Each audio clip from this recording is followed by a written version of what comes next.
Түшкө жылкы кирсе эмне болот дейт. Бул негизи түш боюнча суроолор экен. Өлүм кирсе эмне болот дейт. Түш дагы бир илим балдар.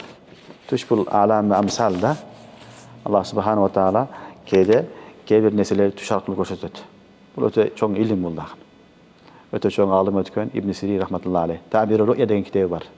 Табир ру'я деп ошол киши өтө чоң алым болгон түш боюнча. Түштү жогорушулук кыйын нерсе. Ар кимдин колунан келе бербейт. Ак адамдын акылы, фарасаты, данышмандыгы, илими, такбалыгы да керек.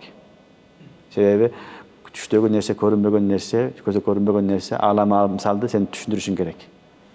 Биз көрүп турган адамдарды түшүнө албай атабыз азыр.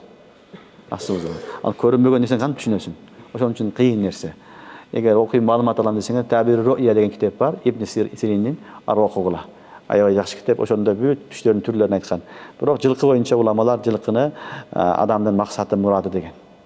Жылкыны түш көргөн адам иншалла максатына, мурадына жетет деген. Түшүнүктүүбү? Ал эми өлүмгө түшкө өлүм кирсе эмне болот дейт. Аллах билет, эми өлүм хак, өлүмгө даярданыш керек.